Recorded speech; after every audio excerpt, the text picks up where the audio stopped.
All set up here at Goose Creek State Park. This is about 10-12 miles east of Washington, North Carolina. And they've done some clearing in here. There's still some tall old trees around. But how about this for a back end, huh? And it goes on and on and on and on. I mean, hey, this was a no-brainer. Fairly level. I had to stoke up a couple of chocks there under the wheels to get it level side to side. But nice big area here to do your thing. We're back by the forest. Yes, there are mosquitoes. So I put on some dope right away. And they got little cabins here. I've seen about 6 or 8 of them around here. So if you prefer a little less hardy lifestyle, this might work well for you. You have full hookups, water, electric, sewer. We're getting TV, got 2 hours of Verizon, and $30 a day senior rate. I think it's senior. Maybe no discount. $30, can't beat it. Well, just up from where we were down there, I didn't notice it until just now. By the way, the cabins are really popular. There's about 4 of them in use. So I noticed they have bathrooms. Boy, these are really nice. We'll take a look inside. Let's see what we got here. Masks. I don't have my mask. I think I'll risk it. Check this out. Oh, man, this smells brand new. And I got a feeling it is because I looked on Google Maps for this area, and it's just a cleared off piece of land. And so Google Maps from the air shows this to be just a dirt splotch. So I think this is probably only a couple of years old. But boy, very nice. Very nice. They got this one right. Holy jeez. This is pretty cool, guys. For a getaway today, wanted to come down to Washington, which is 12 miles away from the campground. There's a gorgeous sea walk along here. See if there's a historic downtown. It had signs saying there is a historic downtown. There's some construction down there, so we'll see what comes up. But this is very nice if you wanted to just come down and spend the day. I love the boardwalks. I love them. I don't know what it is about it. I wanted to come down to the primitive camping section here, and that's $15 per day. And they don't look like half bad sites. It's closed right now, so I'm not real sure why. Normally primitive camping is open. Let's take a look at one of the sites here. This is site 1, so I mean it's back off the road a little bit. So that would be pretty nice for just regular old tent camping. They got a nice square laid out there where you can pitch your tent, and fire ring, griddle, hanger-upper thing so the bears can find the goodies easier, and a picnic table. So really not bad. This would be more than adequate for tent campers. There is no water, however, so pack it in. We're going to go ahead and go on down the trail a little bit here at the end of the Primitive Campground. So this goes, this Goose Creek Trail goes all the way back another couple miles behind me. So this is the end of this trail. But let's just take a little look and see what it's like around here. It certainly is pretty. It's hot, mostly humid, but it's not, well, terribly hot. But boy, it sure is pretty here. Really pretty. We just followed that one trail along the edge of the campground, the primitive area. This is the end of the primitive campground area. And then you come out on Goose Creek, which I believe flows into the Pamlico River, or Pamlico Creek. But it must be kind of deep. That's a pretty good sized little boat down there. It's very nice and very pleasant down here. I'll correct myself just a little bit when I said there's no water. There are some water spigots. Very few. That's the second one I've seen. We're about coming up on site 9 or 8. It's quite a long ways down here. Big amount of room between sites. That's 8 right over on the right. So there is some water, and I did see there's a toilet back there. Looks like an indoor type, but just a very small one. Kind of unusual. This is one of the bathrooms. I saw another one on down that way, and it's he, she, or it, whatever. And it's actually very clean. It's an open pit toilet, so no flushums. But anyway, very, very clean in here. Very nice. They did a good job. It's outstanding. I don't think this state park is all that old. And there was water up by each one of the bathrooms too. Well, today we came on down to Bath, North Carolina. It's probably not more than 10 minutes from the campground, just to see what we could see. And there was over here, there was an American Methodist Episcopal Zion Church that was used by the black folks, colored folks as they called them in those days, because they couldn't go to Methodist churches. And it's very kind of historic, nice to read over there. Boy, they kept this area is just fantastic. This is really cool. But this is Blackbeard's place. I haven't seen any Blackbeard stuff, but hey, there's signs along the way here. We'll check them out. There you go. Edward Teach. Blackbeard. Lived here while Charles Eden was governor. Killed at Ocracoke, 1718.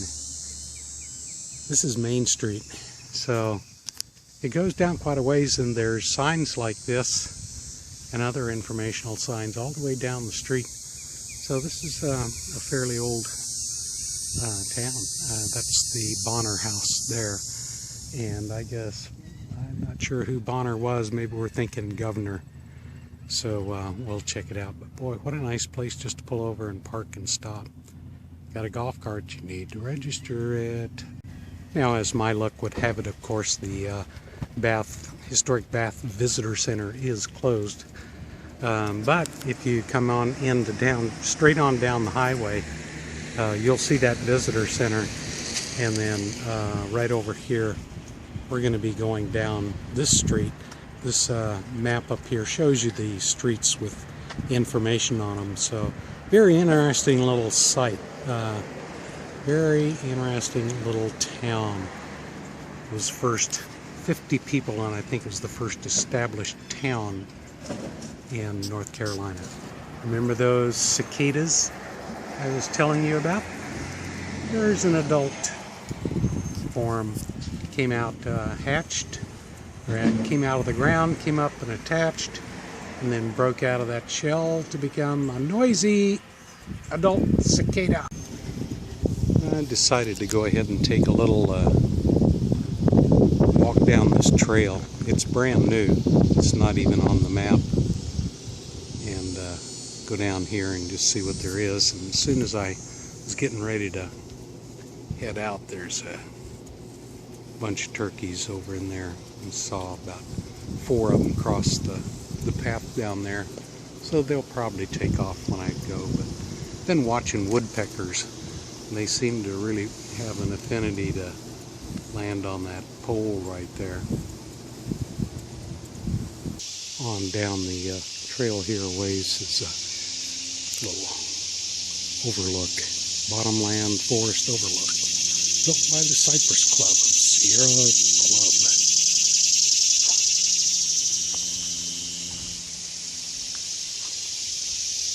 It's very calm. Cicadas are having a day. I see a little stream down there, a pool of water. Looks like it's running. So that's where the trail leads. Very easy to do. There are some little wooded enclaves here. Some standing water. The water's clear. If you look at the shore, it's not muddy. Of course, on down a little further, it's a little bit more dark. But this is along the trail. I'm just following it down here to see where it goes.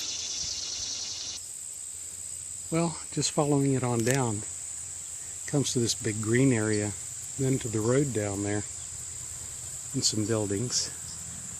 So I'm not real sure where this is located, to be honest with you. But there's mosquitoes here, and I didn't bring any repellent. So, back we go. Well, I'm going to go ahead and do a little wrap up here for you, but I wanted to show you on the map the Goose Creek State Park. This is where our campground is. It's just down from the visitor center up here a little bit, and it's not even on the map yet. And the primitive camping that I showed you is down here. So that area up there is where the campground is. If you look on Google Maps in the satellite mode, you'll see basically just a bunch of dirt and cleared land. So that's where that is. Alrighty, so now that you know where we are, this map is probably they're just using these up until they get new ones printed, but that's why you won't find that campground easily, and probably why that one guy at the last place had never heard of Goose Creek State Park. So overall, this is a nice place. I mean, it's not everybody's cup of tea because it is a little in the rough, but hello, butterfly. And but I got a feeling eventually they'll probably go through here and clear out a lot of this grass back here. Well, at least around the campgrounds. You know how most of them are pretty nicely kept up. They didn't mow them down much either, but there's very little bug life and that kind of stuff. There are ants, and the mosquitoes come out at night, but hot and humid, holy moly. If there's a little breeze, it's a little more tolerable, but of course it's August 27th today, I think, something like that. 27th, 28th, 29th, something like that. So it's to be expected. Beautiful areas around here, really nice agricultural area. It's I think they may be peas, peanuts that they have planted here, or soybeans, but fields and fields of it, whatever it is. I'm not going to go out there and pull up a plant and see what it is. They do have swimming. If you look at that map, there is a swimming area off going towards the Primitive Campground. On down further, there is a swimming area, and some more picnic areas down there. It was closed off, so I couldn't go down and take pictures of it. Bath, North Carolina. It's only about 10 minutes away, maybe 7 miles. Really cool place to go. We enjoyed it, and I don't know if there's museums, indoor museums and stuff. We couldn't get into the visitor center to find out a lot of information, but boy, that was cool for just walking around in just a small town, little, very clean atmosphere. It was really, really nice. Very historic place too. A lot happened there. And the Quarterdeck, it's just over, you go over the one bridge and you get into Bath, and if you keep going east on that highway a little bit more, you'll come to another river or some inlet, and right on the right there is a little place called Quarterdeck. You get ice cream, and I think they have burgers and dogs, and you can go up on top on the above it and there's a covered area where you can just sit and enjoy your food. It was really nice. So I do recommend going there for a little quickie, and there were a couple of other places to eat in town that you probably would have enjoyed. They were closed. A recommendation for this place? Yes, I would recommend it. You need to have something to do in the area. We went to Washington, North Carolina, which is that way, west, excuse me, about 12-15 minutes, maybe not even that far. Lots of places to eat. There's Walmart there if you need. Downtown Washington, you saw the little boardwalk on the by the river there. That was cool. I love places. Oh, hummingbird. Have not seen. It's the first hummingbird I've seen here. So we would like to have gone down there, but during this pandemic, they're taking advantage of a lot of reconstruction and new construction all over everywhere we've gone. So it's good they're getting that done, and it's good to see that people are working. But be aware there could be some slight changes in your plans. So this was well worth the money, $30 a day, and getting about one strong bar visible and Verizon. And it's a good thing because we'd have gone crazy, although we did pick up TV with the just the built-in crappy TV on the rig. Get out there and do it, my friends. Enjoy and stay safe. We'll see you again on the road. We're heading to Surf City, North Carolina.